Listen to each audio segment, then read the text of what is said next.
libro, recibía yo cuartillas y cuartillas y cuartillas y cuartillas de texto para trabajar.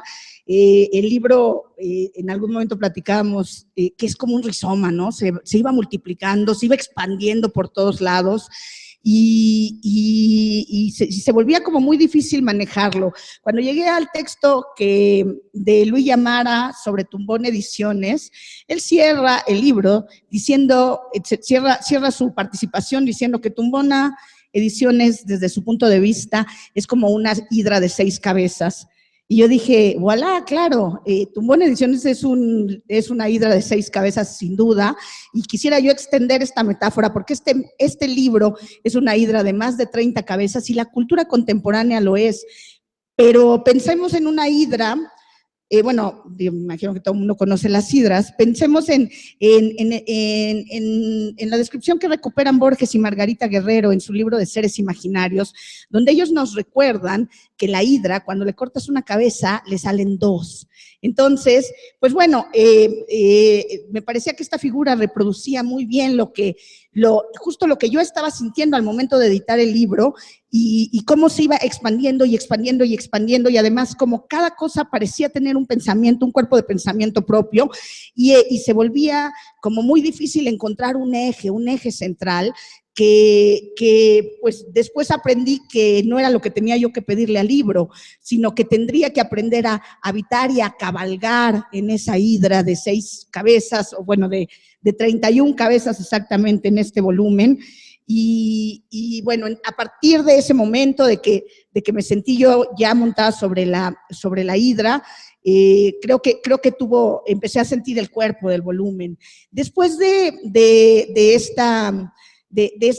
este sentir, pues la complejidad del libro, en algún momento me venía a la mente también, en este mismo libro de Borges, Borges retoma un pedazo de un cuento de Kafka que se llama algo así como Preparativos para una boda en el campo, y es muy hermoso porque Borges cuenta que él titula, bueno, este libro, en el libro de los Seres Imaginarios, ellos van haciendo una suerte de diccionario, y entonces la entrada se llama Un animal soñado por Kafka, y él habla de un animal que siempre se escapa, dice Borges, es un animal con una gran cola de muchos metros de largo, parecida a la del zorro. A veces me gustaría tener su cola en la mano, pero es imposible. El animal está siempre en movimiento, la cola siempre de un lado para otro. El animal tiene algo de canguro, pero la cabeza chica y oval no es característica y tiene algo de humana. Solo los dientes tienen fuerza expresiva, ya los oculte o los muestre. Suelo tener la impresión de que el animal quiere amaestrarme. Si no, ¿qué propósito puede tener retirarme la cola cuando quiero agarrarla y luego esperar tranquilamente que esté de vuelta para atraerme y volver a saltar? Y claro, esta era la sensación que yo siempre tenía con el libro. Agarraba un texto y decía, ahora sí ya lo entendí. Benjamín y yo nos reuníamos a trabajar con una cierta periodicidad y le decía, ahora sí ya siento agarrar qué es la cultura contemporánea, y llegaba el siguiente texto y era otro universo, ¿no? Y entonces, claro, era esta misma sensación que produce la literatura de Kafka, o que produce en concreto este animal de que siempre se te escapa, siempre se te escapa. Y bueno, pues llega un momento en que uno tiene que aceptar que las cosas se escapen y entender la belleza de las cosas que se escapan. Y bueno, pues ese es el libro que en ese momento empezamos a sentar y a ponerle un poco de plomo cuando era necesario y un poco de helio cuando también lo era, para tener esta cartografía hoy y bueno, pues venirla a compartir con ustedes. La primera persona a la que quisiera yo presentarles en esta mesa es a Paula Astorga. Paula Astorga es cineasta. Ella ha sido fundadora de una gran cantidad de proyectos que nos han hecho entender el vínculo entre el cine, de nosotros con el cine de una manera muy especial. Entre ellos, pues les van a sonar muchísimos. Ella hace una protagonista en la creación de FICO, el Festival Internacional de Cine Contemporáneo, del Cine Club Condesa, del Cine Club Revolución.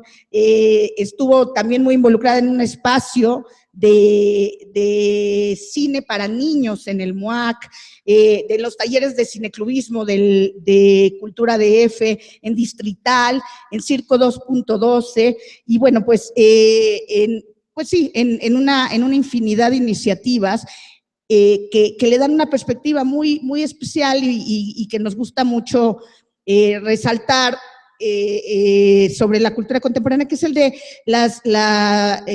el mundo independiente.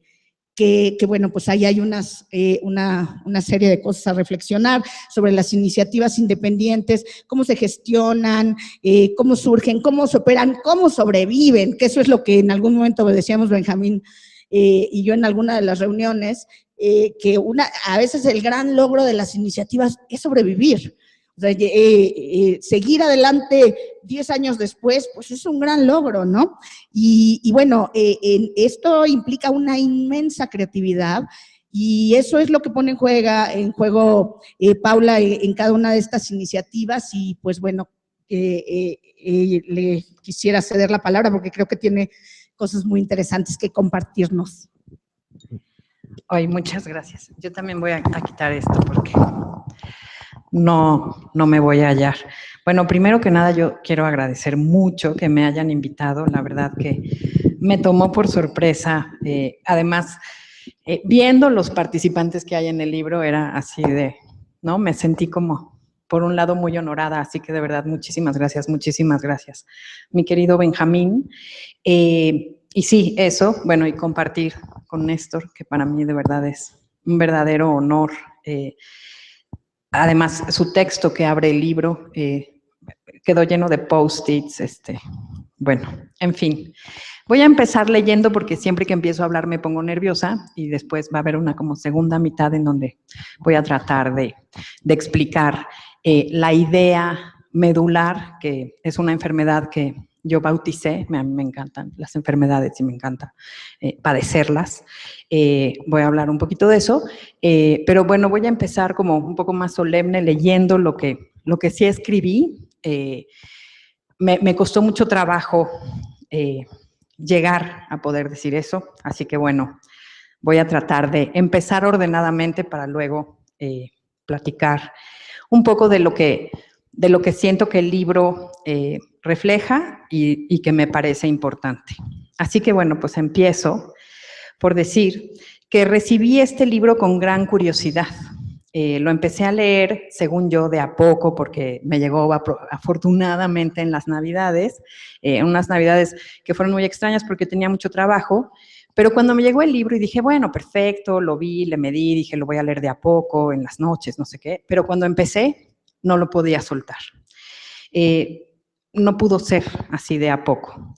Para mí empezarlo fue sumergirme en un mundo de ideas y de testimonios que, al menos en mi caso, me parece que se erigen ordenando muchísimas de las reflexiones de todos los años que llevo trabajando. Me atrevo a decir que es un libro de coincidencias, nada accidentales, de los últimos años de trabajo de mi generación, de la de arriba y de los que vienen. Quiero decir que me resulta sumamente difícil no deshacerme en elogios. Hice un esfuerzo para no empezar a decir, ay, ¿no? Todo increíble. No, así dije, no, lo voy a superar, no voy a elogiar todo. Escribir esto ha sido un reto mayúsculo porque encuentro tantas conexiones que el espíritu de celebración para describirlas podría ser dicho como con estas afirmaciones como es un libro necesario o exclamando es una lectura obligada, o pensé también como un gráfico sintético y poco elegante, no mames, está buenísimo, pero decidí no ir por ese camino, porque hay más. Y me permito evocar una reflexión que vengo masticando a lo largo de este recién terminado 2015 y con la que inicié este año. Voy a hablar rarísimo, porque los textos del interior son increíbles, pero en la solapa del libro, en el forro, o sea, uno lo abre y lo primero que encuentra aquí en un cuadrito, en el forro, el libro se presenta como un libro que habla del quehacer de pensadores, creadores y gestores comprometidos con el etos contemporáneo. Aclara pertinentemente que no es moderno, que es contemporáneo, y habla del papel de estos participantes en el devenir cultural. Habla de la posibilidad del uno y de la vanidad del todo, y de cómo se constatan estas posibilidades en el quebranto del régimen postrevolucionario, el abismo del mercado liberal, los tráficos y el desdoblamiento digital. Para mí esa entrada, así, la solapa, ya era importante porque justo estoy a una semana de inaugurar algo que suena perfecto en la prensa y que es un universo muy raro, que es el primer festival de cine en línea de Latinoamérica. Así que, bueno, pensar en el desdoblamiento digital ya de entrada era sentir que estaba como en casa, en una casa con unos que podrían tal vez ayudarme a entender el propio invento en el que me encontraba sumergida. Y lo que es buenísimo es que esto de verdad, esta solapa, de verdad resume y presume el océano de actividades y de testimonios de los que da cuenta. Había pensado dar un recorrido por los textos que fui leyendo con gran avidez, pero como sería reencontrar el camino de los elogios, creo que vale más por ahora intentar resumir un poco de las conclusiones y de los entusiasmos que su lectura me ha dejado. Leer a colegas inteligentes y respetables y a maestros me ha hecho primero actualizarme. El libro me incitó a acompañar su lectura de búsquedas constantes en Google. Es un fenómeno muy extraño. Quería saber más de todos los proyectos que se citan, de todos los que escriben, de cada uno. Había unos que conocía muy bien, que conozco como generacionalmente y muchos que descubrí. Y me dio una necesidad tremenda de volver a repasar en Internet lo que hay en el mundo de todos los que conocía y de los que no. Si bien hablé al principio de coincidencias, que considero de verdad no accidentales, y ya con la narración de esa hidra de más de 30 cabezas que han enfrentado en 17, queda claro. Para mí este libro ha sido un abridor como de una gran caja de Pandora, porque coincidir con tantas necesidades, con las urgencias, con la pasión, y tener la oportunidad de reconocer procesos que encuentro tan emocionantes como el de Taniel Morales o el de Vivian Abenshushan, de quien confieso que le pedí inmediatamente a Benjamín su contacto para convocarla, o conocer leyendo a Federico Navarrete, que no conocía, o ver cómo mi querido José Wolfer, que para mí es un colega contemporáneo, y ver cómo describe Radar y su experiencia y de lo que se acuerda, y de cómo cuando se habla de lo que sigue al final de su testimonio, volvemos otra vez a esta idea de buscar un modelo de gestión, otra vez que pueda ser autosustentable, que se administre diferente y que logre sobrevivir, que es lo que todos queremos con estos proyectos que nos inventamos, que sobrevivan. Quiero decir que la idea de que un proyecto en el que creemos y por el que luchamos esté en una constante tesitura de supervivencia nos envejece dentro de lo contemporáneo. Somos muy contemporáneos, pero nos estamos haciendo viejitos muy rápidos en ese desgaste. Es agotador. De ahí y de los pensadores de estos problemas y sus soluciones, porque no hay solo un problema sin solución en el libro. Todas son iniciativas que resuelven, que proponen, que incitan, que seducen, que se encabronan, que están buenas, ¿no? Pero lo que me sucede es que estas soluciones, lo que me pasa es que me llena de todas estas emociones increíbles que surgen de las lecturas. Y son todas las emociones que conocemos. Indudablemente es un libro que nos hace muy felices, pero muy profundamente miserables. Es un libro que encabrona y que nos hace reír mucho. Nos hace reírnos de nosotros mismos. A mí me divirtió tanto encontrar espejos y traducciones de tantos malestares y de tantos bienestares. En este libro hay ideas geniales, pensamientos que son frases que podríamos usar para parafrasear para siempre, olvidando quién las dijo, y son frases también que si fuéramos instituciones oficiales que requieren enarbolar la verdad, nos servirían para citar solemnemente en los 140 caracteres del Twitter oficial. Yo pensé que bien, este libro puede hacerles mucho la chamba, les va a ayudar. Está lleno de netas, digamos. Hay ideas tremendas que se abordan con humor y hay un humor que uno asume también, porque estamos en los tiempos del absurdo, más absurdo e hilarante. Y en estos testimonios, en este libro que revisa procesos e historias ricas en creatividad y emergencia, para mí hay una gran inspiración. Todo el tiempo que seguía leyendo quería saber más y más. Quiero escuchar más, quiero con urgencia que se imprima el segundo tomo, así de por favor ya, espero que la secretaría los ayude. Quiero invitarlos a todos a mi casa, quiero seguirlos viendo o quiero seguirlos leyendo, porque he dejado…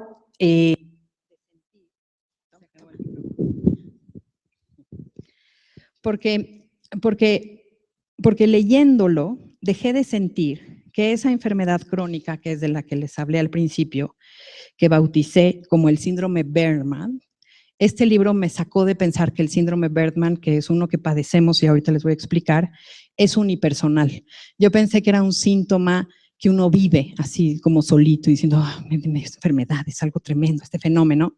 Pero este síndrome resume para mí un poco toda la confusión en la que estamos y leer con claridad el síntoma y todas esas medicinas que lo alivian y que lo nutren y que lo hacen como de estos virus con los que uno aprende a vivir, que es lo que encontré en el libro, me emociona. Les voy a platicar un poco del síndrome Bergman. En el cine tenemos este fenómeno que es Alejandro González Iñárritu. En Venecia de 2014, bajándome del avión, me tocó así la función de las 7 de la mañana y fui a ver Bergman. Y fue loquísimo porque saliendo de la función, como mexicana, vino reporteros a decirme, ¿qué le pareció? ¿Qué le pareció? Y yo tenía como la batería acá y como el Michael Keaton acá. Les voy a echar a perder el final y lo lamento si no la vieron. De todas formas, es importante spoileárselas, digamos. Porque si no, no vamos a entender esa enfermedad tremenda que para mí es el síndrome Bergman.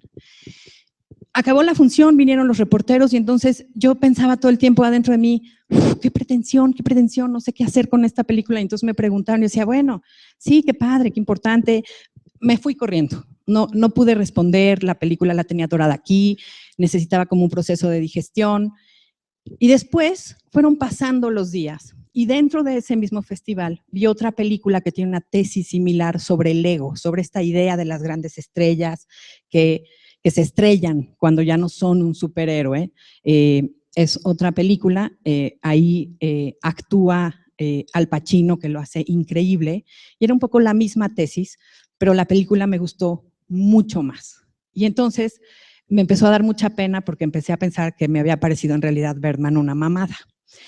Entonces fue muy difícil, eso es muy difícil de sostener cuando uno es como el embajador mexicano de un asunto con el gran cineasta mexicano triunfando por arriba de todo. Y fueron pasando los meses y los meses y los meses y llegó el 2015 y ganamos los Óscares y aplaudimos como focas y nos felicitó el presidente, al señor González Iñárritu y tenemos Y el síndrome Bergman, para mí como un fenómeno y como una enfermedad profunda, fue creciendo. Les voy a tratar de explicar de qué estoy hablando. Bergman es esta tesis sobre el ego. Yo de manera muy personal, y no me considero ni crítica ni académica del cine, soy una vil obrera alrededor de las películas que me gustan a partir de lo que pasa con la gente. Yo pienso que es una película increíble realizada por un extraordinario publicista.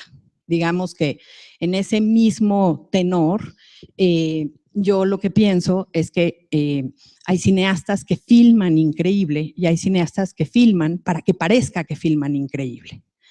Ahí empieza esta reflexión del síndrome. Y después la puedo asociar directamente a otros síntomas que me parece que nos hacen hablar un poco de lo mismo.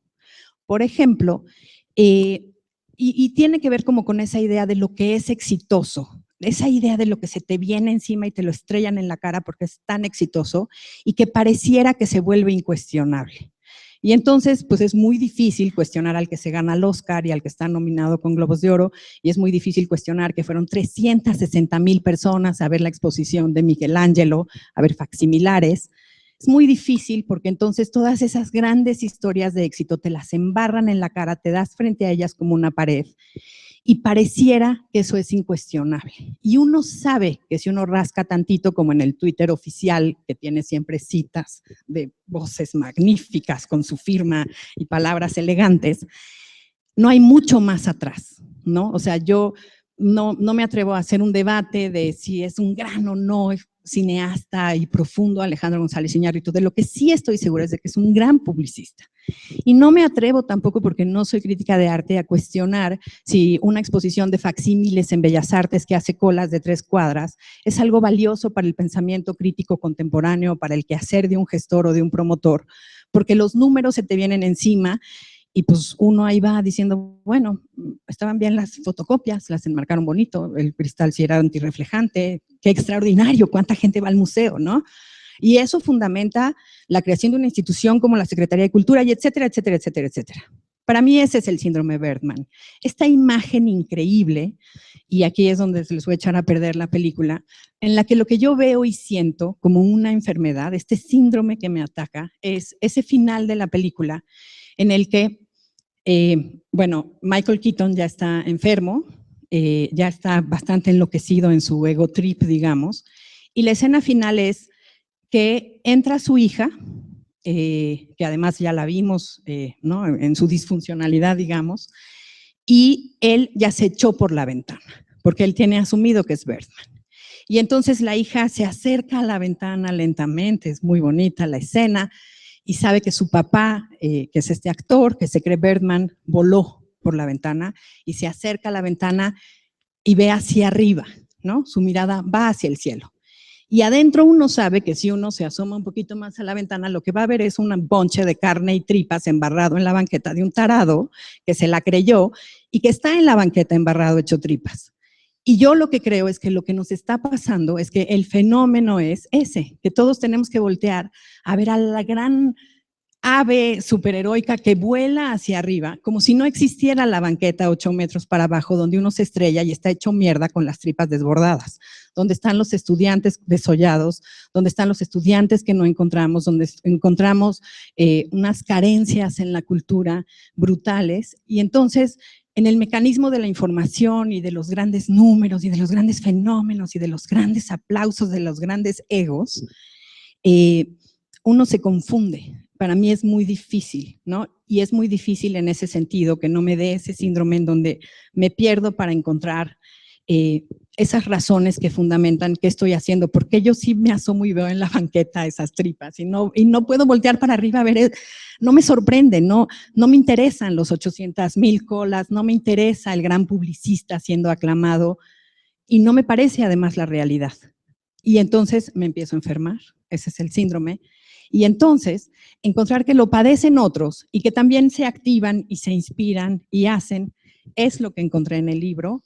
Creo que con esto voy a terminar, espero que se haya entendido un poco de qué se trata, cómo este libro de autoayuda es fundamental para cualquiera que hoy sienta que tiene un quehacer en la cultura contemporánea.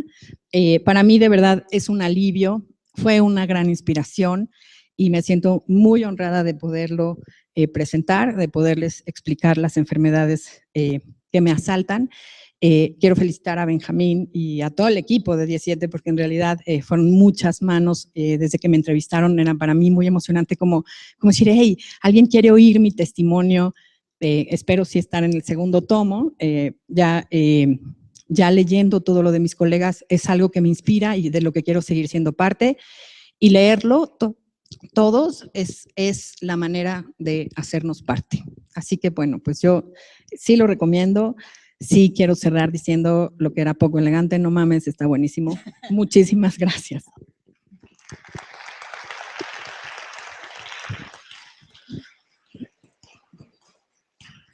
Muchas gracias, Paula. En realidad sí, digo, comparto mucho este síndrome Bergman que platicas y una sensación que te queda al leer el libro, porque en realidad la gente va presentándote una radiografía de sus proyectos y te das cuenta que los proyectos culturales digamos que están fuera del registro de los proyectos oficiales funcionan con 5 pesos, haciendo un gran un uso de una creatividad tremenda y viendo cómo se construyen y de dónde sacan.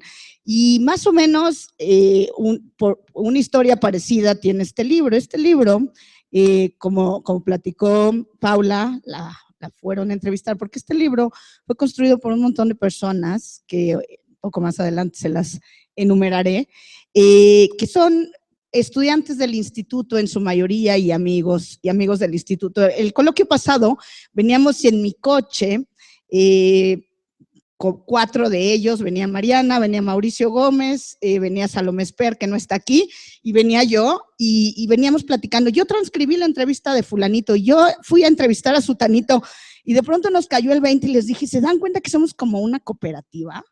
Y en realidad eso hay una inmensa voluntad, una inmensa pasión, y así como les cuento que se hizo esto, pues de a trabajos de todo el mundo en sus tiempos libres, pues así funcionan muchos de los proyectos de la cultura contemporánea, de los cuales se da cuenta en este libro.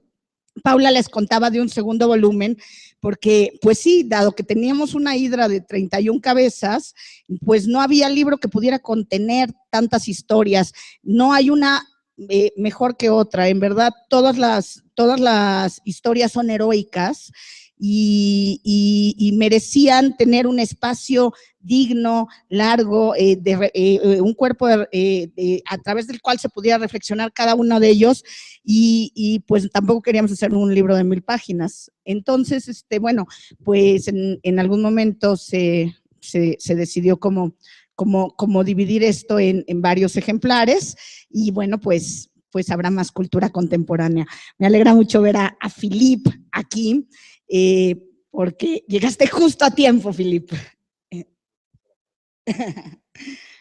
En este libro, pese a que parecía, cuando les contaba, como una cosa muy difícil de aprender con H, a mí me costaba un montón de trabajo, pronto empezamos a ver que sí habían cosas que compartían todos estos proyectos y que sí había una suerte de columna vertebral, a veces como torcida hacia un lado, a veces torcida hacia el otro. Y bueno, a mí uno de las primeras cosas que me tocó, de los primeros textos que llegó a mis manos, fue el de Cuauhtémoc Medina. Cuauhtémoc Medina, en el recorrido fantástico que hace, cita un libro de Giorgio Agamben, un seminario de Giorgio Agamben que está abierto por un texto que se llama ¿Qué es lo contemporáneo? Lo publicó Anagrama con ese título. Y en este texto, Agamben plantea: contemporáneo es aquel que mantiene la mirada fija en su tiempo para percibir no sus luces, sino su oscuridad. Todos los tiempos son, para quien experimenta su contemporaneidad, oscuros. Contemporáneo es justamente aquel que sabe ver esa oscuridad, aquel que está en condiciones de escribir humedeciendo la luz de la tiniebla del presente. Y luego nos explica Agamben qué significa esta oscuridad, y nos dice que los neurofisiólogos dicen que alrededor de la retina hay una cosa que ellos llaman, ahorita les digo cómo se llaman, off cells, que son unas células que están ahí percibiendo la oscuridad, que hacen un trabajo en la oscuridad. Entonces, Agamben nos explica que este percibir la oscuridad, este mirar la oscuridad, no es solamente estar ahí nomás sentado esperando o recibiendo lo negro, sino hay un ejercicio activo de percibir la oscuridad. Y después Agamben habla de una metáfora que a mí se me quedó grabada en el corazón y que no me he cansado de repetir desde entonces es probable que ya alguien de ustedes me la haya escuchado, que es: ¿por qué vemos centellar las estrellas? Nosotros vemos las estrellas nos lanzan una luz que viene a cierta velocidad. Paralelamente, las estrellas se alejan a otra velocidad. El centelleo que percibimos de las estrellas es el desreglaje entre la luz que nos lanzan y la velocidad a la que se alejan. Bueno, esto lo explica Agamben en este libro, me parecía muy conmovedor porque me hacía sentir que, claro, lo contemporáneo tiene algo de oscuridad, pero algo de una oscuridad en la que se participa activamente, algo de una luz que nos llega de pronto en este movimiento. Bueno, de alguna manera muchos de los proyectos participan de esta condición, y yo creo que este ejercicio de mirar de esta manera, pues queda muy claro en la participación de Philippe sobre la Casa Refugio, que es una iniciativa fantástica en la Condesa. Bueno, Philippe digo yo para que les cuento, mejor que nos cuente él, pero Philippe está en este libro en dos participaciones. Una de ellas es un recorrido que hace como crítico literario para hablarnos de más o menos cuál es la escena contemporánea literaria en México. Y bueno, en otra de sus participaciones habla del proyecto de la Casa Refugio, que a mí me conmueve enormemente y que me siento muy privilegiada de haber tenido la posibilidad de editar estas dos participaciones de Philippe. Entonces, pues bueno, le paso el micrófono. Muchas gracias. Buenas noches a todos. Una disculpa por llegar tarde. Es un poco como esa doble participación mía en el libro, querer participar en una cosa en la Condesa al mismo tiempo que estar aquí con ustedes. Es un error, pero es mucha ambición, casi arrogancia. Y muchas gracias a Benjamín y su equipo por haberme incluido con dos facetas de mi participación en la vida cultural mexicana, una acerca del proyecto que llevo a cabo, que es la Casa Refugio Citlaltépetl, que pues creo que ustedes conocen, que han estado reunidos ahí, y también acerca de reflexiones que yo me hice trabajando acerca de la literatura mexicana y muy especialmente la relación que México tiene con la palabra escrita.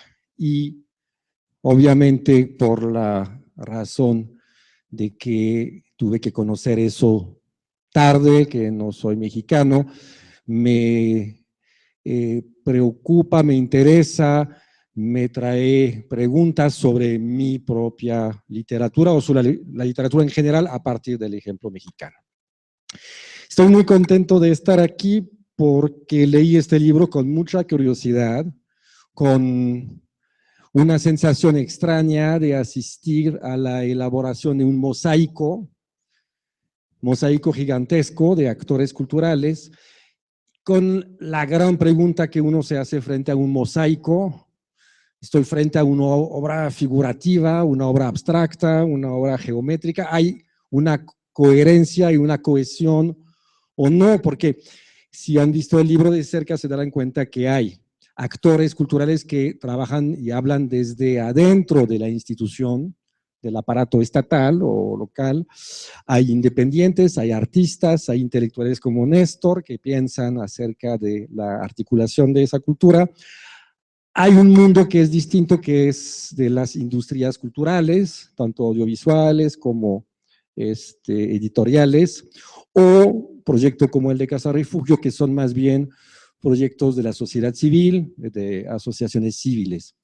Y la gran pregunta que uno se hace es si todo eso permite diálogos. Fue mi gran pregunta y no sé si repetí cosas que quizás dijo Paola, pero a mí me interesó pensar en la verticalidad de cada uno de los textos o entrevistas. ¿Qué significa verticalidad?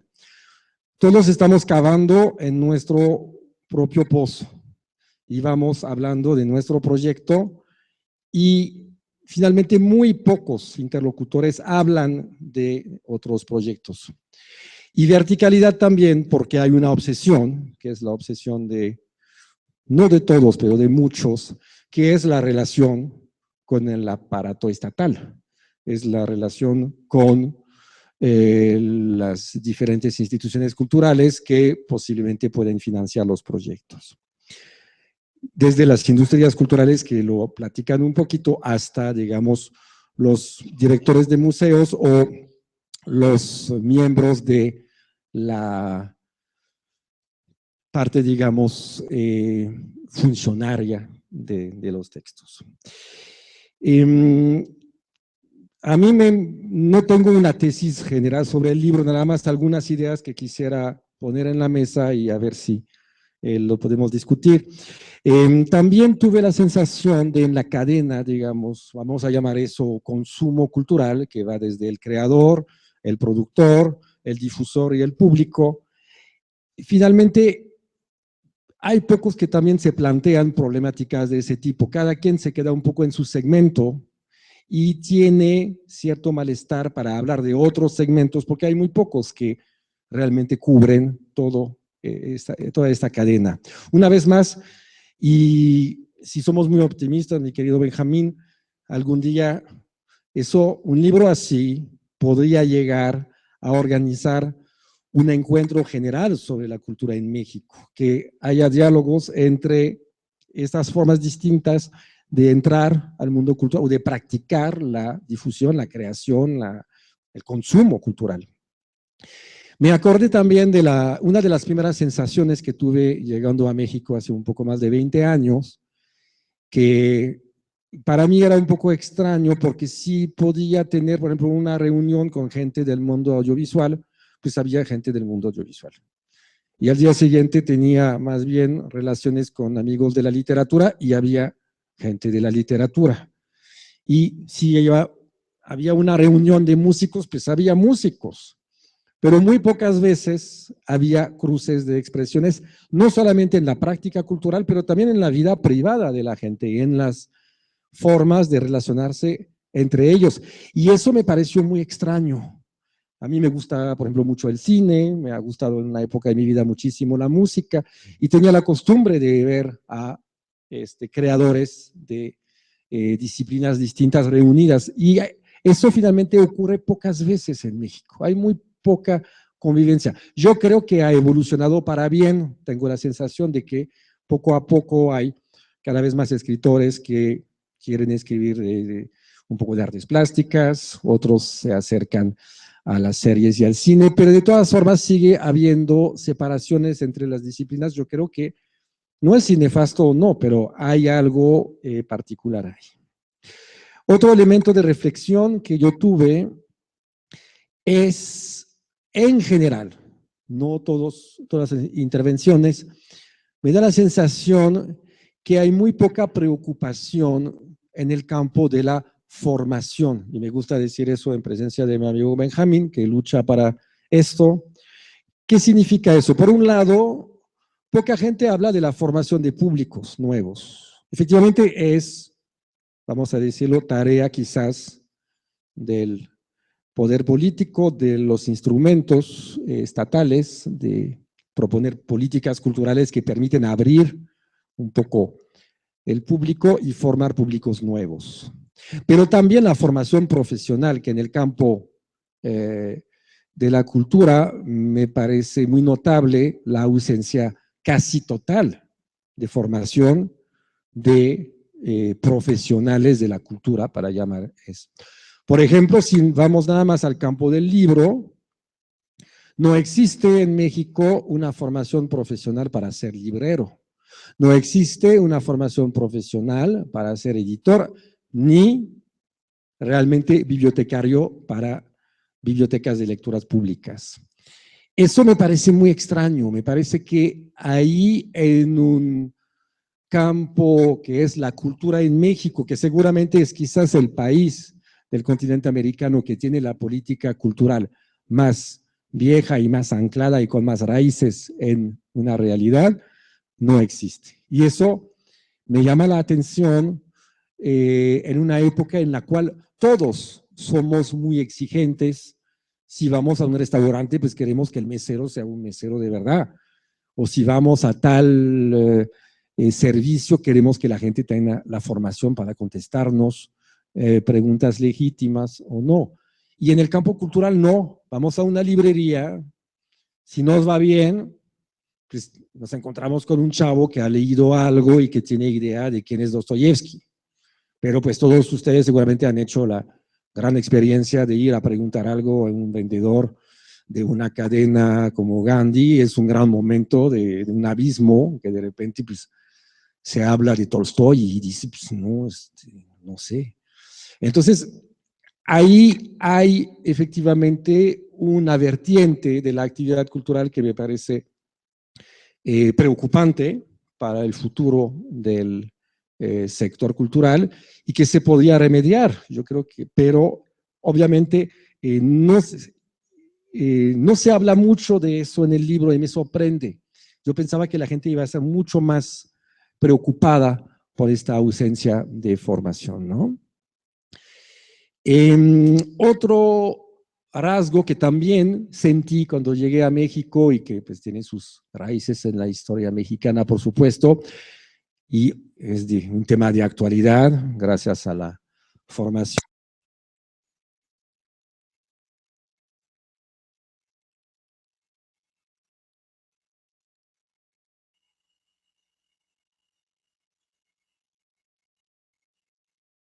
Bueno. Perdón.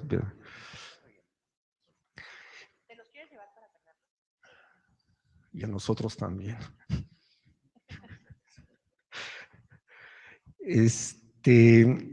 Sí, un rasgo que es muy importante, que es de actualidad, gracias a la formación de la llamada Secretaría de Cultura hace unas pocas semanas, unos pocos días, que durante muchísimo tiempo fue la gran confusión que existe entre educación y cultura. El famoso Conaculta fue miembro de la SEP desde su creación. Y yo vengo de un mundo donde pues, nos repetían todo el tiempo que la cultura es el enemigo de la educación. La educación es la escuela, es pasiva, hay que recibir, y la cultura es creación, es actividades. Son, por supuesto, dos cosas muy complementarias, no hay que tirar así, pero siempre me impresionó muchísimo la idea de que la cultura tenía una misión positivista, una misión que tenía que aportar a un debate que no tiene en sí misma una respuesta. Y yo sigo pensando que eso ha hecho bastante daño a la articulación de la cultura en México y esperamos que las reformas que estamos viendo vayan a cambiar un poquito eso. Decía antes, y todos nos hacemos la misma pregunta, ¿cómo le vamos a hacer para pues, buscar un apoyo del sector público?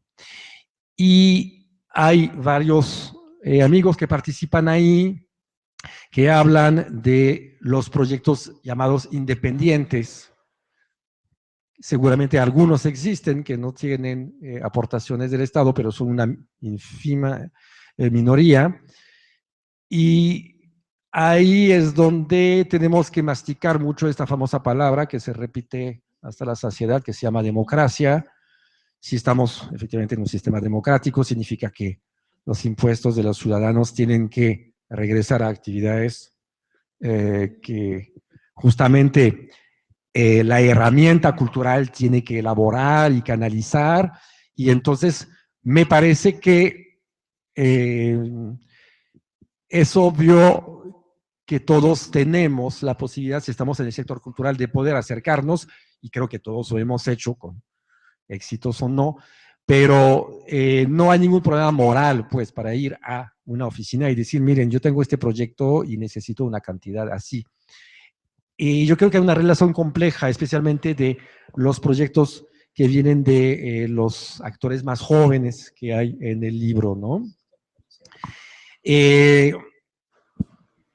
Última cosa que podría subrayar es efectivamente algo que había efectivamente que yo describí en un pequeño libro y que está en resumen ahí, que es un acercamiento extraño a la cultura, que es el lado sagrado de la cultura, que eso es en el mundo entero, no es meramente mexicano, pero en México tiene una énfasis muy grande.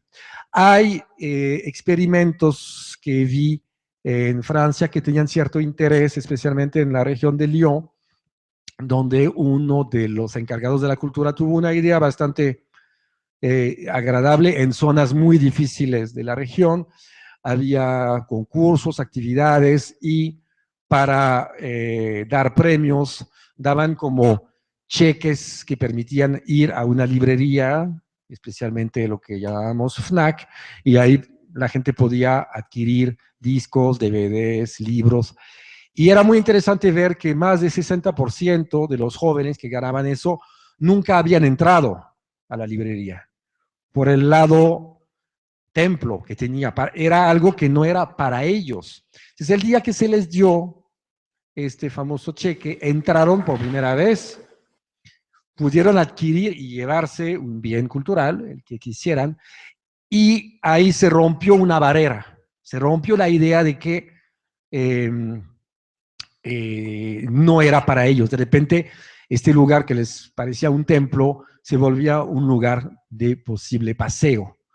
Y a partir de ahí parece que una buena cantidad de los que entraron a esas librerías por primera vez empezaron a adquirir la costumbre de ir. Que por eso, repito, el lado, y estamos aquí en un templo cultural muy impresionante, la idea de poder entrar y apropiarse de un espacio cultural, que aunque sea un espacio, en este caso, de comercio, tiene efectivamente algunos remedios, y yo creo que sería capital poder permitir, invitar, casi obligar a gente a romper, digamos, esta barrera. Así es que voy a dejar el micrófono con esas ideas que tuve durante la lectura y repetir que me parece que hay un germen de algo que sería muy interesante imaginar, un encuentro, no pedirle a Coña Culta que lo organice, no, que se organice de manera horizontal y no vertical, ahora sí. Sí, bueno, no el Coña Culta, la Secretaría de Cultura, perdón, todavía, eso sí. Entonces, pues es una especie de invitación y quizás hacerlo con cierta frecuencia o romper un poco esas separaciones que hay, escuchar gente que son observadores como lo es Néstor de todo el panorama y tratar de ver cómo podemos aprender quizás unos de los otros, intercambiar herramientas, intercambiar experiencias.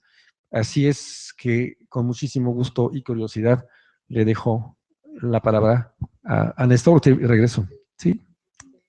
Muchas gracias.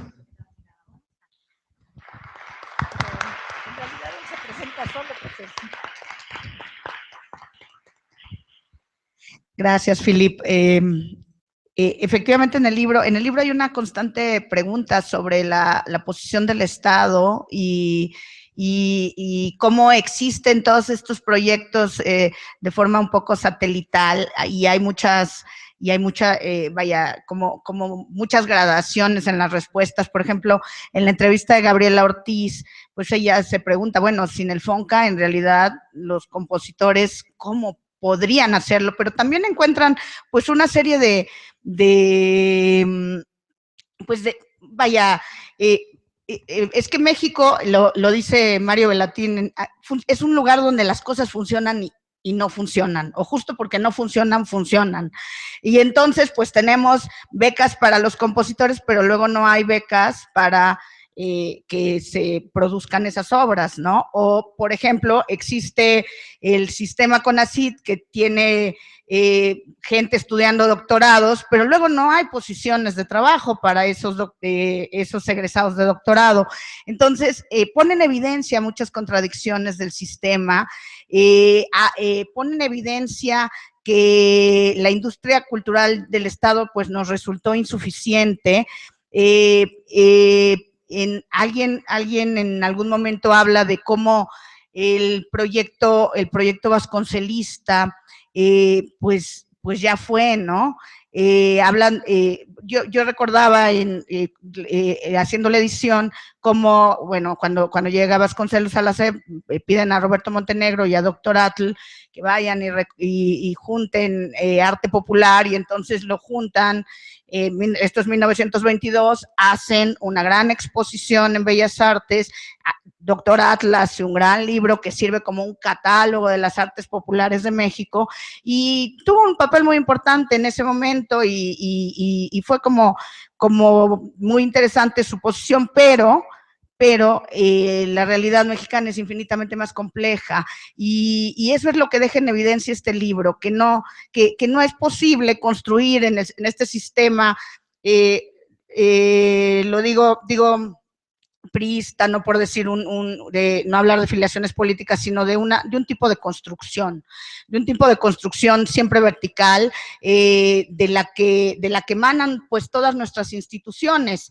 Y entonces, ¿qué pasa? Que la complejidad mexicana, que de cualquier país pasaría lo mismo, que la complejidad no se puede mirar así. Y entonces tenemos voces maravillosas que justo por hablar desde los márgenes, por hablar desde las periferias, es que pueden tirarle una flecha durísima y hacernos ver pues qué insuficiente es eso, y qué tan caldo de cultivo existe en todo alrededor, y qué tantas cosas pueden surgir. Está ahí en este registro, por ejemplo, el texto de Daniel Morales, que ha estado trabajando en Los Faros, y bueno, pues que con estas poblaciones que están tan lejanas de estas instituciones súper sólidas, están haciendo proyectos interesantísimos.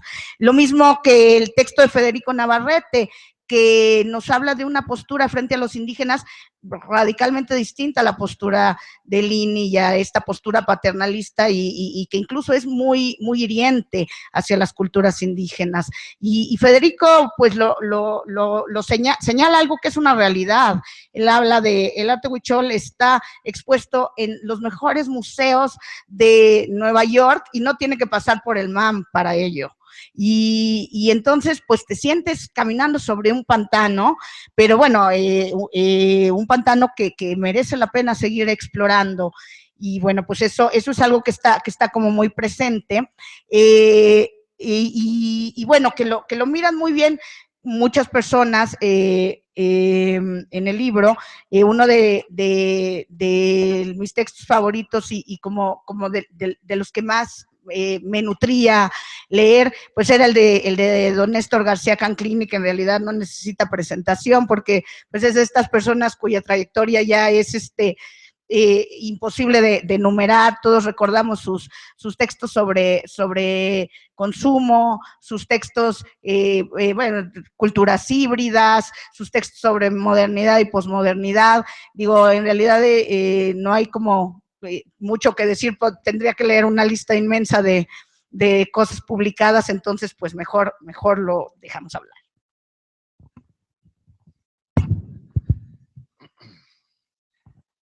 Muchas gracias.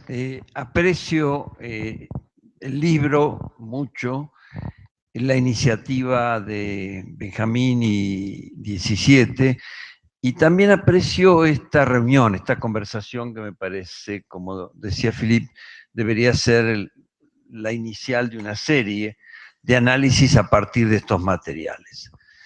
¿Qué nos dan estos materiales? Me parece que uno de sus valores es darnos un tipo de diagnóstico que estábamos necesitando de los procesos culturales actuales en México, que no lo teníamos formulado de esta manera. En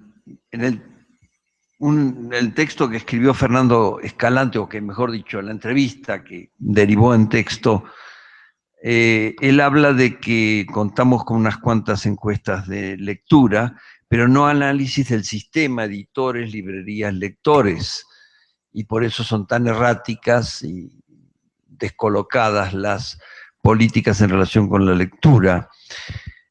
Yo me acordaba al leer eso de lo que sucedió desde el comienzo de este siglo con varias iniciativas valiosas del CONACULTA para conformar un primer atlas cultural de México que describiera la oferta, las encuestas de consumo y prácticas culturales de los mexicanos, pero luego no hemos visto que generen diagnósticos integrales ni reformas del sistema cultural.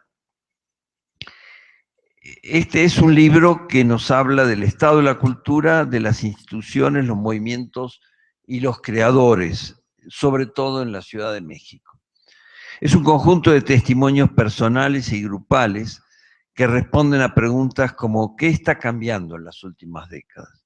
¿Qué es ser una ciudad contemporánea y cómo asume sus historias? ¿Qué diferencia al DF de otras ciudades como Sao Paulo?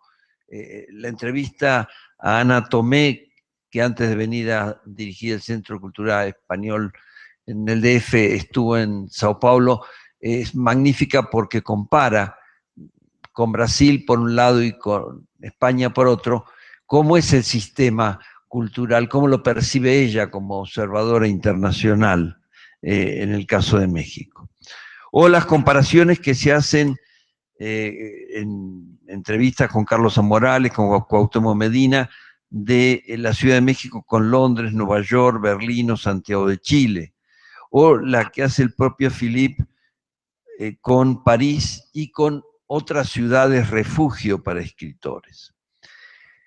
Este libro hace coexistir concepciones muy distintas del país, de la ciudad y de sus culturas, al reunir testimonios personales arraigados en prácticas muy diversas. Participan actores institucionales, gestores de movimientos sociales, investigadores y creadores individuales de la literatura, la música, las artes visuales, la foto y la danza. Pero ofrece escenarios y modos de aproximación muy distintos, no solo por las diferencias disciplinarias. Diría, por un lado, que yo encuentro el libro, en algunos de sus textos, una suerte de celebración de lo que se hace en ciertas instituciones de avanzada y de la exuberante oferta cultural del DF. Graciela de la Torre habla de una propuesta museística de primer nivel, y es cierto, es una de las ciudades que tiene más museos en el mundo y muchos de alta calidad. Gabriela Gómez Mont se entusiasma hablándonos de una ciudad creativa, compartida y lúdica, como la concibe el laboratorio para la ciudad en el que ella trabaja, dedicado a generar vínculos entre la voluntad política del gobierno y la energía social de la ciudad. O se entrevista a representantes de instituciones de avanzada tecnológica, el Fotomuseo Cuatro Caminos, a cargo de Pedro Meyer, y el Laboratorio de Arte Alameda, a través de Tania Edo. Habría quizá, no sé si están consideradas para el segundo tomo, otras instituciones que a mí me aparecieron como que se imponían, por ejemplo, esta propia biblioteca o la Cineteca, que tienen, entre otras características, unas iniciativas arquitectónicas polémicas, audaces, y a su vez una gestión, ya desde hace un largo tiempo, desde que Paula estaba allí, por lo menos, con una capacidad de potenciar esas estructuras arquitectónicas, esa oferta, con una versatilidad que va más allá de las dificultades estructurales que a veces presentan. Hay esta parte de celebración de las instituciones, pero hay también una visión problemática de las instituciones. Y eso se logra al trabajar críticamente en algunos textos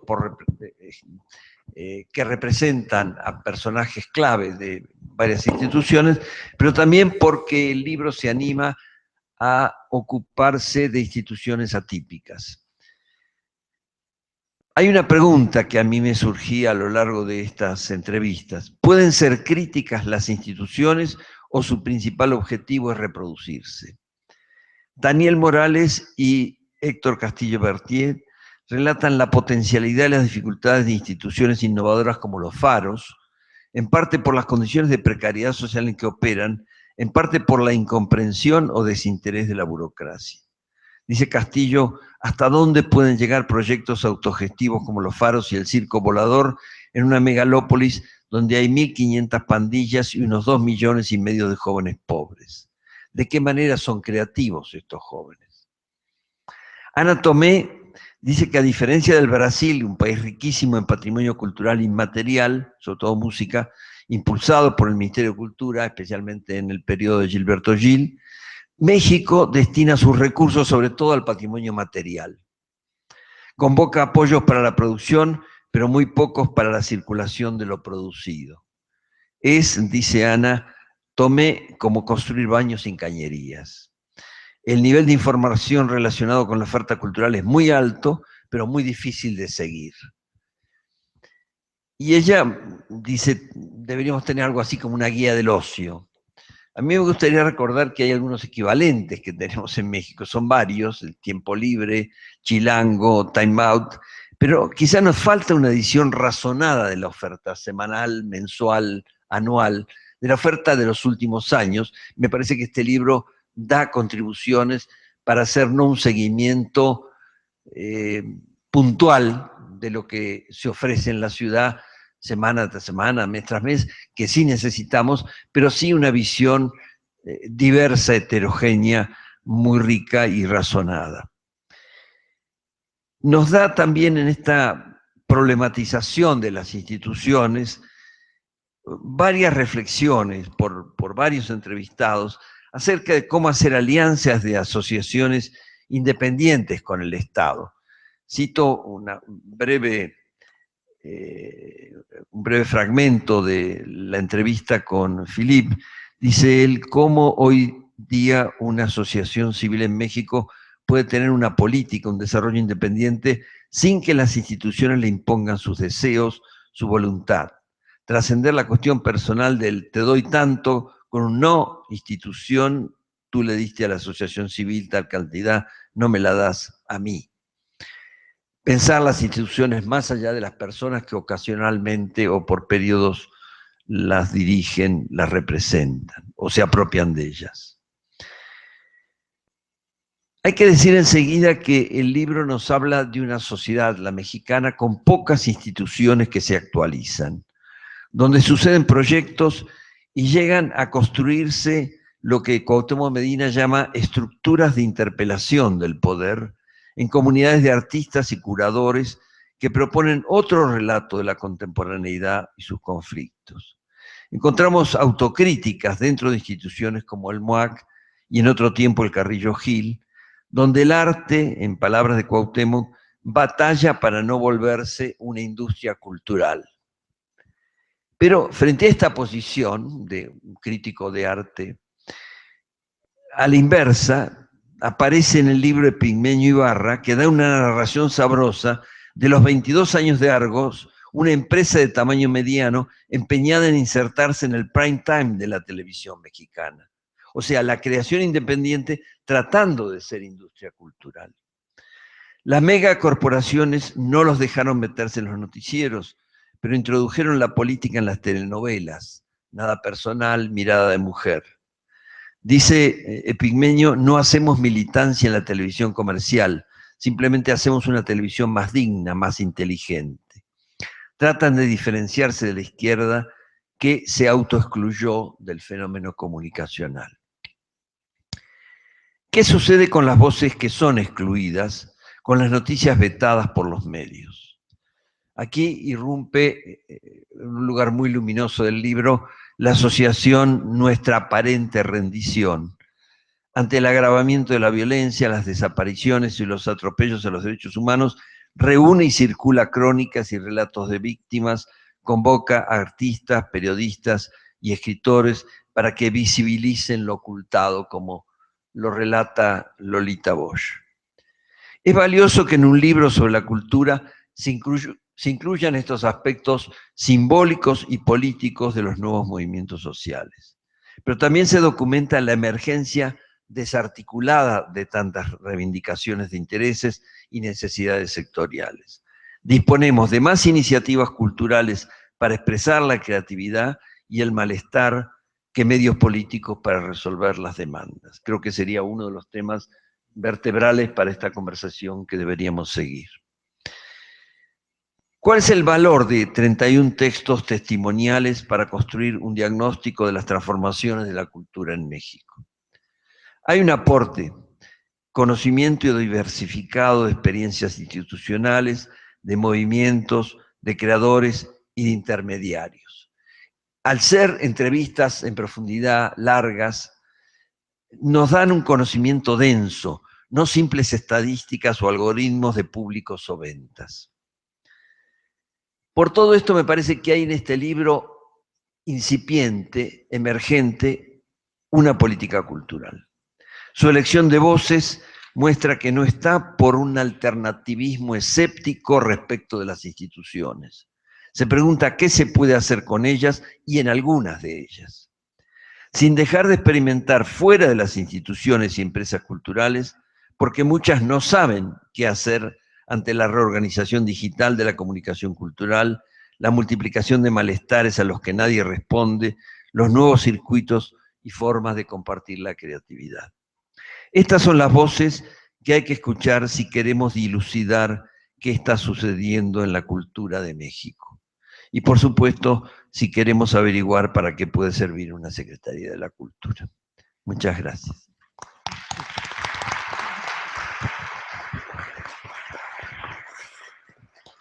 Uy, pues muchas preguntas, la verdad una pregunta bien fundamental de para qué y cómo, ¿no? Sobre la Secretaría que ahí está todavía temblando la pregunta un poco en los medios. Este libro, como les contaba, bueno, pues es les decía que es una hidra de 31 cabezas, pero participaron muchas más y este es el momento de agradecerle a todas las personas que lo hicieron posible, antes de pasarle el micrófono a Benjamín. Y bueno, en primer lugar están nuestros coeditores, que son la Dirección General de Publicaciones del CONACULTA, bueno, Marina Núñez y muy especialmente Isabel Cortés, que ha sido una aliada fundamental en la realización de estos libros y de quien hemos aprendido enormemente. Y bueno, pues a toda la hidra de estudiantes, colaboradores y amigos del instituto que lo hicieron, que en verdad pusieron tanto empeño en ellos que creo que merece hacerse la lista pública: María Vázquez Valdés, Janine Diego, Eduardo Rivera, Ramón Segura, Hernando Blandón, Víctor Fernández, Tania Palacios, Carlos Moreno de la Rosa, Carlos Pérez Jiménez, Verónica Vázquez Cangas, Mauricio Gómez Gómez, Marco Alcalá, Omar Espinosa, Andrés López Fernández y muy especialmente a Salomé Esper, que no está aquí, que hizo un trabajo de gestión y de manejo de flujos de información muy bien llevado, y a Eneida Infanzón, la diseñadora que estuvo a cargo del proyecto, que bueno, trabajaron muchísimo y a una velocidad tremenda para poder tener esta pequeña hidra en nuestras manos. Y ahora sí, pues, ocupa pasarle el micrófono al cosmógrafo detrás de esta cartografía,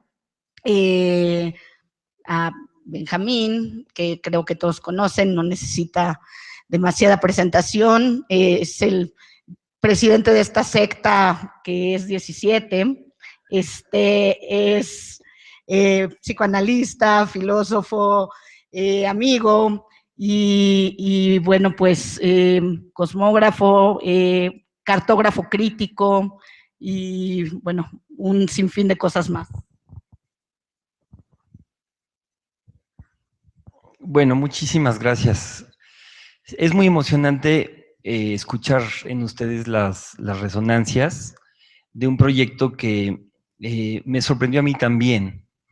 En realidad el origen de esto tuvo que ver con un momento en el que, en una frase, me parece, de Conrado Tostado, que escribió sobre eso, no sé si es la frase exacta, pero el sentido es el mismo. Creo que la formuló como voltear a ver. Y tiene que ver con digamos, todos estamos realmente enloquecidamente ocupados, cavando nuestro propio pozo. Y en un momento dado, por ahí cuando este instituto cumplió 10 años, no sé bien por qué, comencé a fijarme qué es lo que estaba pasando con otros proyectos que tenían en principio una naturaleza parecida, una afinidad. Hay un cierto sentido de vecindario aquí.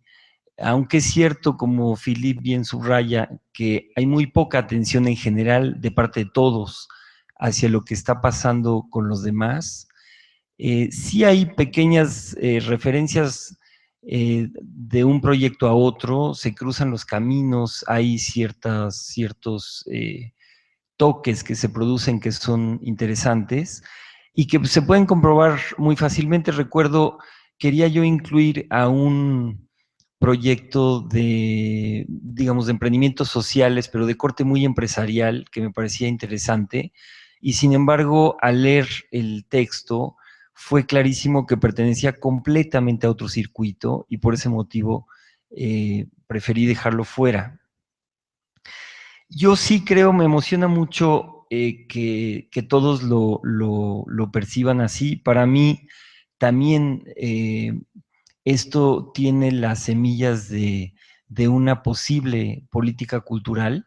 No estoy seguro, sinceramente, si esté yo convencido de que sea una política cultural practicable por el Estado, y más bien tiendo a pensar que no. Y creo que ese es para mí el valor más grande de este circuito. A mí me sorprendió, decía yo, porque aunque me parecía, claro, interesante en principio, y propuse a Ana Tomé que el Centro Cultural de España celebrara su propio aniversario de 10 años con el presupuesto que podía darle, y algunos de estos amigos estuvieron también presentes en esa ocasión, es decir, es un proyecto que ha ido madurando a lo largo de algunos años. Le dije, mira, sí entiendo que te dé mucha pereza celebrar tu aniversario 10 hablando de ustedes mismos, pero ¿por qué no entonces proponen una fiesta generacional e invitamos a instituciones más o menos que tengan ese mismo bagaje, ese mismo recorrido de los 10 años? Finalmente la selección nos llevó a un grupo de instituciones que tenían entre 10 y 17 años. Hay muy pocas aquí que tengan menos. El MUAC es una de ellas por obvios motivos, pero el criterio fue básicamente que tuvieran un recorrido suficiente como para haber probado su sobrevivencia y muy señaladamente que fueran de algún modo interesantes por su arrojo para poner en juego ciertas tesis ligadas específicamente con el pensamiento contemporáneo y un poco explorar este punto de cruce entre ideas asociadas al pensamiento contemporáneo y prácticas concretas en el terreno, ya sea institucionales, que es lo que predomina, digamos, iniciativas particulares o estatales en algunos casos. Hay algunos proyectos de innovación extraordinarios, como el CEMAS, que es esta unidad, digamos, de innovación en sonido y música con ayuda de la tecnología, que Rodrigo Sigal afincó muy, muy inteligentemente en Morelia, que me parece un ejemplo extraordinario del alcance que puede tener un proyecto de corte contemporáneo dentro de las entrañas del Estado, pero hay que escuchar las dificultades que pasa también, que no son ajenas a Philippe o a otros amigos, digamos, que están permanentemente negociando con un Estado que finalmente promete mucho más de lo que termina otorgando y fortaleciendo. Entonces, después de esta experiencia de la fiesta generacional de entre los 10 y 17 años, bueno, nos fuimos internando. Es un libro que maduró y que incluso salió con retraso. Tuvo 2 apoyos que quiero también sumar a los agradecimientos bien dados. El del Centro Cultural de España, en primer lugar, bajo la dirección de Ana Tomé, que siempre entendió clarísimo de lo que se trataba, y del Patronato de Arte Contemporáneo, que también entendió muy claramente de lo que se trataba.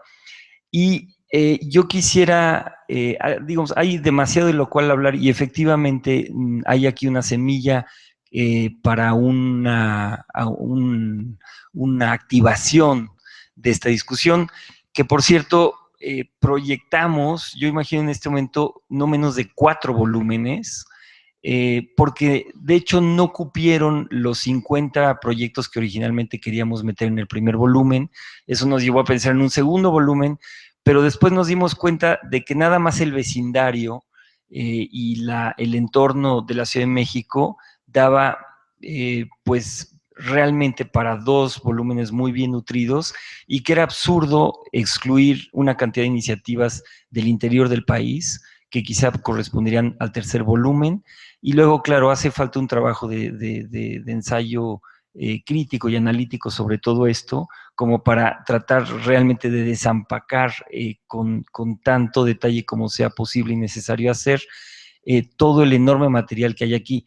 Yo me he quedado, la verdad, muy apantallado con la riqueza, la intensidad del conflicto, del cuestionamiento interno con el que viajan cotidianamente todos los colegas que están aquí entrevistados y que nos comparten su testimonio. Hay una inventiva realmente sorprendente, y sí me parece que si hay una política cultural aquí en ciernes, es por la forma tan brillante en que muchos de estos proyectos han sabido negociar muchas de las condiciones contemporáneas, la tecnología, la relación con lo extranjero, en esa tensión muy marcada con lo nacional clásicamente en México, la relación con el Estado, con el mercado, la pregunta sobre la transdisciplina y tantas otras cosas. Entonces, yo pienso que, digamos, lo que yo me propuse hacer, lo que mi inquietud me llevó a proponer, es un primer brochazo de un subsector. Yo personalmente no hablaría tanto del sector cultural, sino del subsector cultura contemporánea, que me parece que es muy específico, y yo no veo, sinceramente, que el Estado pueda todavía negociar esa posibilidad. Es un Estado absolutamente predigital en su mentalidad, y me parece que aquí hay muchas evidencias de muchos proyectos de envergaduras importantes que han sabido negociar la digitalidad no como tecnología, sino como concepción del mundo y como capacidad de movilidad en el entorno contemporáneo. Entonces, no voy a extenderme más. Creo que es fundamental que de esta y de otras maneras este subsector pueda reconocerse, pueda enlazarse, pueda llevar adelante estos diálogos a los cuales ya nos han invitado los amigos, y que salgamos de un aislamiento que es muy debilitador y que me parece que podría, y sí soy optimista, Philip, podría llegar a ser, si nos organizamos bien, un sistema que pudiera jugar ese papel de contrapeso al sistema estatal, justamente por la fuerza, la contundencia que puede tener, el alcance que puede, disfrutar. Y me parece muy interesante ese apunte que hace sobre lo contradictorio de cultura subsumida bajo la educación, y no de jugar un papel, digamos, de peso y contrapeso respecto justamente a la maquinaria de la educación predominantemente estatal o gestionada desde el Estado. Yo creo que sería importante, y creo que no hacerlo sería abjurar de una responsabilidad que de hecho tenemos y que es muy urgente por todos los motivos en estos momentos que atraviesa el país y el mundo de habla hispana, porque me parece que hay resonancias que son importantes en ese sentido, y que este México que nos apasiona y que al mismo tiempo es un laboratorio tan desafiante, es un espacio de pruebas para muchas cosas que se pueden articular más ampliamente allende nuestras fronteras, generando colaboraciones en muchos sentidos. Y aquí hablo también a partir de nuestra propia experiencia aquí en el Instituto 17. Entonces, el motivo, y cierro con esto, por el cual me parece que tendría que ser un sistema alternativo al sistema estatal, es que yo no veo al Estado soltando una referencia central, un valor ya sea ideal o político, o una utilización del aparato cultural, por ejemplo, como se plantea actualmente en lo que sabemos hasta ahora de la Secretaría de Cultura. Y creo que la gran virtud y realmente lo muy interesante de toda esta serie de brillantes practicantes de la contemporaneidad cultural es que se están planteando una práctica que esencialmente, y no solo en lo conceptual, sino también en el orden de las prácticas, es sin centro, es decir, sin centro en consonancia con, digamos, el estado de la cuestión en el pensamiento contemporáneo, es decir, trabajando a la altura de lo que nos exige el siglo XXI, y creo que estamos llamados a caminar en esa dirección. Entonces, les agradezco muchísimo y gracias a ustedes por su presencia. El libro está a la venta allá afuera. Si nos ayudan haciéndolo circular, debatiéndolo, haciéndolo conocer y señalando lo que les parece que falta, estamos en este horizonte de los posiblemente 2, 3, 4 volúmenes, quizá más, quizá una reunión, etcétera. Necesitamos muchas sugerencias, estamos lejos de conocer todo el panorama completo y creo que hay que entender que estamos ante la posibilidad de un diálogo colectivo amplio y ciertamente ampliado con respecto a lo que venimos practicando hasta ahora. Entonces, por mi parte sería eso.